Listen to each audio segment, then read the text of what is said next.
The United States Navy has a well-deserved reputation for being one of the most powerful navies in the world. They have the largest number of aircraft carriers which are capable of projecting air power anywhere in the world within hours. The U.S. Navy is so advanced that it can take aircraft carriers to space with planes that can fly into outer space. Speaking of flying into dangerous situations, have you ever seen what happens when U.S. Navy pilots miss the arrestor cables on an aircraft carrier?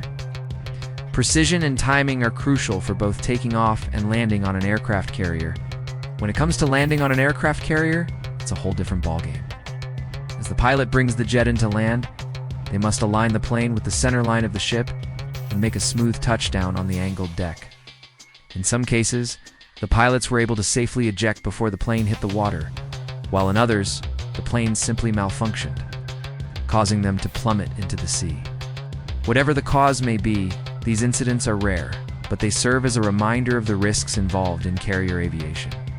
In a rather bizarre incident that occurred in November of 1997, an F-14D Tomcat assigned to the Toffitters of Fighter Squadron 31 made a rough landing on the flight deck of the USS Theodore Roosevelt.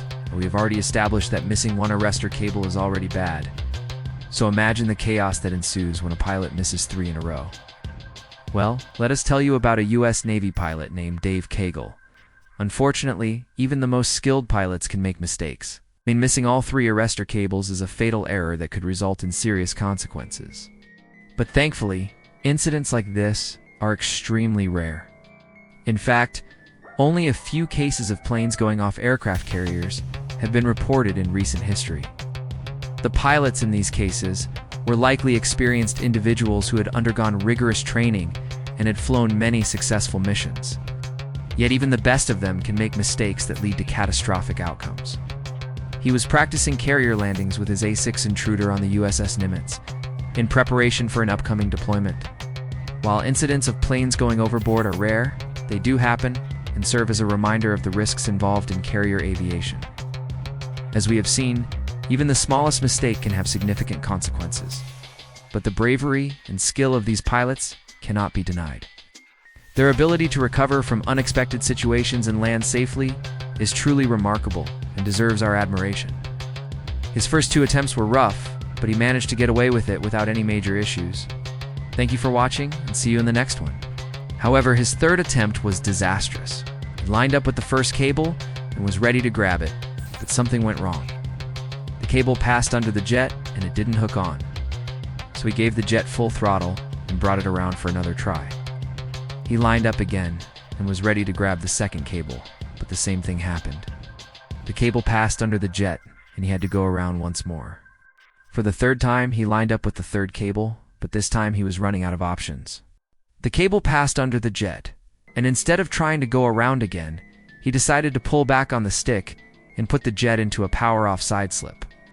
This allowed him to stay on the deck and keep the jet from going overboard. Even though he didn't grab any of the cables, the side slip maneuver saved the day and prevented the jet from sliding off the deck. The pilot had been attempting to land the Tomcat at night using the ship's searchlight as a guide. Everyone on board was relieved that he had managed to avoid disaster. Even though he hadn't hooked any of the cables, the pilot's quick thinking and skill had prevented a catastrophe. But what if he had missed all 3 cables and gone overboard? Would he have ejected safely? The answer is probably not. In such a situation, the pilot would have had to make an almost impossible decision. Should he try to grab the 4th cable, which was now out of range, or should he eject? Unfortunately, the 4th cable is located around 125 feet behind the 3rd one, and grabbing it would have required an incredibly risky maneuver. Considering the limited space available on the deck, the pilot would have likely chosen to eject. But whether the ejection would have been successful is questionable, since the jet would have been moving at a high speed. It's possible that the pilot would have been thrown into the ocean along with the plane. However, the landing gear failed to deploy properly, causing the Tomcat to slide across the flight deck like a skater on ice. The plane eventually came to a stop after it ate through nearly 1/3 of the flight deck from front to back. Amazingly, the pilot was able to eject safely, but the damage to the flight deck was extensive. The Tomcat had left a black mark on the ship's deck, measuring 65 feet long and 10 feet wide, resembling a skid mark on a drag strip. Replacement flight deck had to be shipped from the manufacturer. and installed on the Theodore Roosevelt before the ship could continue its deployment. One of the most famous instances of a plane going overboard occurred in 2008, when an FA-18 Super Hornet fighter jet went off the deck of the USS Nimitz. During a routine flight, the pilot managed to eject safely, but the jet was lost. The incident was caught on camera and later released to the public, providing a rare glimpse into the dangers faced by carrier pilots. But this isn't your average runway landing. The pilot has to manage the throttle and control the jet's movement to catch one of the arresting cables upon landing. The pilot and the jet were both recovered without any injuries. An investigation determined that the mishap was caused by a malfunction in the jet's indicators, leading to incorrect readings for the pilot. If they nail the landing, the cable will bring the plane to a stop safely. But if they overshoot or land too fast, things can go terribly wrong. Stay tuned until the end to find out about the pilot who missed 3 arrestor cables in a single landing. In some cases, the pilot may flare too late, causing the plane to touch down harder than anticipated. If the jet doesn't slow down enough, it can easily run past the end of the flight deck and plunge into the ocean. In other situations, the pilot may misjudge the approach and land too far to the left or right of the centerline. This can cause the plane to skid off the deck and into the sea. Yes. But perhaps the most nail-biting scenario is when the pilot misses the arresting cables altogether. If this happens, the pilot has only seconds to react and steer the plane back onto the deck before it goes overboard. It's a risky maneuver, but these pilots are trained to handle such emergencies. Welcome to our channel, your daily portal for everything aviation. But even with their best efforts, sometimes the plane may still go overboard. When this happens, the pilot must eject immediately to ensure their safety. The U.S. Navy takes safety very seriously and has implemented multiple safety measures to prevent accidents during takeoffs and landings. These measures include regular inspections of the flight deck and arresting gear, as well as rigorous training for the pilots.